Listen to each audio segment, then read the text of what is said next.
Hello everyone. मैं मिथुन सिंह स्वागत करता हूं आप सभी का। आशा करता हूं आप सभी बहुत अच्छे होंगे।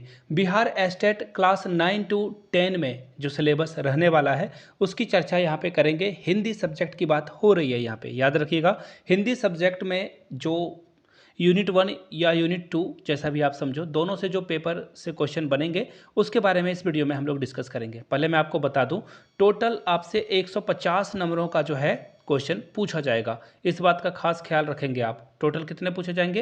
150 मार्क्स के क्वेश्चन आपसे पूछ लिए जाएंगे।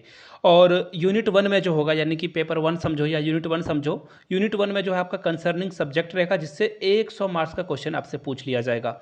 बात करें यूनिट 2 की तो यहाँ से 50 क्वेश्चन जो है आपसे पूछे जाएंगे 50 नंबर के। तो चलिए सिलेबस को स्टार्ट करते हैं बिना किसी देर के। उससे पहले मैं 3 क्वेश्चन आप लोगों से पूछना चाहूँगा और आप लोग नीचे कमेंट करके इसका जवाब देंगे। पहला क्वेश्चन आपके सामने ये रहा, आपको रामधारी सिंह दिनकर की कोई एक रचना के बारे में लिखना है जो रचना उनके द्वारा की गई। पहला क्वेश्चन। दूसरा क्वेश्चन आपके सामने ये रहा, राहुल सांकृत्यान जो कि यात्रा वृत्तांत लिखते हैं तो उनकी द्वारा लिखी गई एक जो है, राहुल जी के द्वारा लिखी गई एक कविता का जो यात्रा वृत्तांत है उसके बारे में लिखना है। तीसरा क्वेश्चन आपके सामने ये रहा, पूस की रात का जो नायक है उसका नाम आपको लिखना है। पूस की रात का नायक कौन था? नीचे कमेंट करके बताइएगा। हिंदी अगर आपने पढ़ी तो डेफिनेटली आपको ये सारे आंसर पता ही होने चाहिए। तो चलिए अब हम लोग जो है एस्टेट के सिलेबस को देखते हैं जो कि क्वालिफाइंग है। क्वालिफाइंग तो ऐसे नहीं कहेंगे, बट एस्टेट की परीक्षा के बाद आपकी जॉब नहीं लगती है, तो ये क्वालिफाई करने के बाद ही आपकी जॉब लगेगी। तो 100 मार्क्स के क्वेश्चन को देखते हैं। एक्चुअली यहाँ पे एस लगा होना चाहिए था। पहले देखो, संधि आपको पढ़ना है प्रकार सहित। संधि के जितने भी प्रकार हैं वो आपको पढ़ लेना है।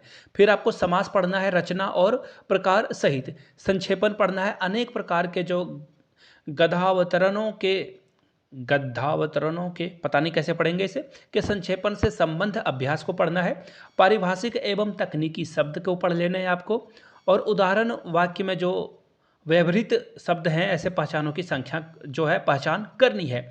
मुहावरे और लोकोक्तियाँ पढ़ना है। वाक्य प्रयोग पढ़ना है। वाक्य शुद्धि पढ़ना है। पदबंध पढ़ना है। वाच्य और उनके भेद। वाक्य के प्रकार यानी कि रचना के दृष्टि से और अर्थ के दृष्टि से। शब्द और जो शक्ति व्यंजना है वो पढ़ लेना है। अलंकार, अर्थालंकार और उपमा अलंकार, रूपक अलंकार, उत्प्रेक्षा अलंकार, विरोधाभास अलंकार। छंद पढ़ना है। और देखिए अब छंद में क्या क्या पढ़ना है। छंद में आपको प्रमुख वाणिक छंद पढ़ना है, काव्य गुण पढ़ना है, रस पढ़ लेना है। ठीक है, इतना तो सिलेबस आपका कंसर्निंग सब्जेक्ट का यानी कि जो आपकी मुख्य परीक्षा है वो यहाँ से होगी। अब देखिए पेपर 2 या फिर यूनिट 2 समझो आप। यूनिट 2 में आपसे आर्ट ऑफ टीचिंग यानी कि अदर स्किल से जो है 50 नंबरों का क्वेश्चन पूछा जाएगा। ये भी 2 पार्ट में डिवाइड है। आर्ट ऑफ टीचिंग यानी कि बच्चों को कैसे पढ़ाते हो, और अदर स्किल में 20 नंबर का क्वेश्चन पूछा जाएगा। तो पहले मैं आपको 20 नंबर के क्वेश्चन जो आपसे पूछ लिए जाएंगे वो डिस्कस करके बता देता हूँ। यहाँ से देखो, अदर स्किल यानी कि ये जो 20 मार्क्स का क्वेश्चन है वो आपसे क्या क्या पूछ लिया जाएगा। जनरल नॉलेज यानी कि जीके आपसे पूछा जाएगा। इन्वायरमेंट साइंस यानी कि पर्यावरण अध्ययन आपसे पूछा जाएगा, ईवीएस। मैथमेटिक्स यानी कि गणित आपसे यहाँ से पूछ लिया जाएगा।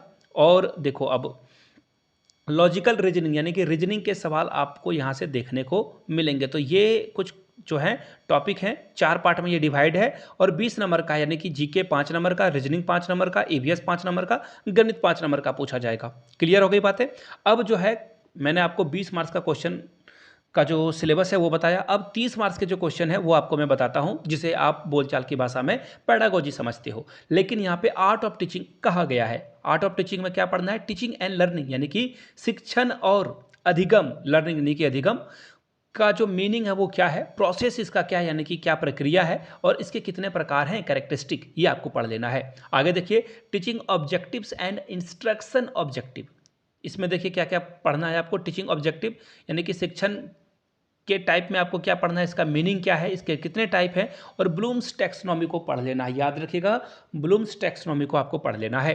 टीचिंग मेथड में आपको पढ़ना है टाइप्स एंड इट्स कैरेक्टरिस्टिक्स, जिसमें इसका मेरिट और डिमेरिट ऑफ मेथड आएगा, यानी कि जो आप पढ़ाते हो शिक्षण विधि है इसके कितने प्रकार हैं, इसके कितने कितने तरह से जो है इसकी व्याख्या की जा सकती है। याद रखिएगा, इसके अलावा इसका क्या गुण है और क्या जो है अवगुण है। जैसे कि अगर मैं बात करूं लेक्चर या कि व्याख्या विधि की, तो व्याख्या विधि जो है गलत है। जैसे कि अभी मैं आपको बता रहा हूं तो आप जो है मुझसे इंटरेक्ट नहीं कर सकते हो, सिर्फ और सिर्फ मैं ही बोले जा रहा हूं, तो ये क्या है, गलत तरीका है।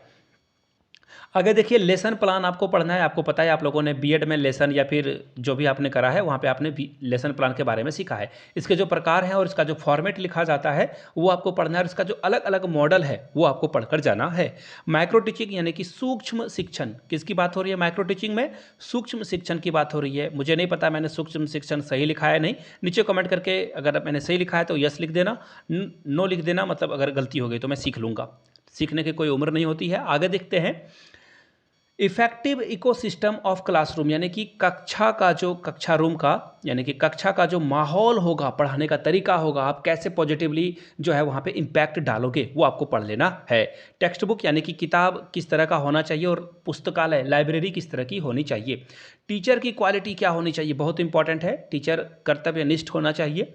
आगे देखिए evolution and assessment for teaching, इसका क्या मतलब है? एवोल्यूशन यानी कि आप जो बच्चों का मूल्यांकन करते हो उसके लिए जो अलग अलग तरीके हैं, बहुत सारे तरीके हैं, इसके ऊपर वीडियोस आएगी, डोंट वरी।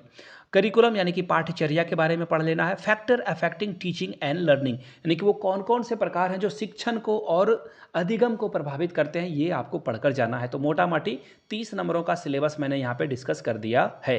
पूरी बात मैंने बता दी। By the way previous year question paper चाहिए होगा स्टेट का, या फिर जो सिलेबस है इसके अकॉर्डिंग क्वेश्चंस आपको चाहिए होंगे विद आंसर्स, तो आपको जो है यहाँ से मेरी ईमेल आईडी दिख रही होगी yourmithursingh@gmail.com पे आप मुझे मेल कर सकते हो। इंस्टा पे हो then do follow me @imithursingh। Video में यहाँ तक बने रहे हो आप और आपने पूरी वीडियो देख ली है तो नीचे कमेंट करके एक बार जय हिंद जरूर लिखिएगा, ताकि मेरा भी मनोबल बढ़े और मुझे भी पता चल सके वीडियो आपने यहाँ तक देख ली है। Thank you so much for watching this video. Have a good day.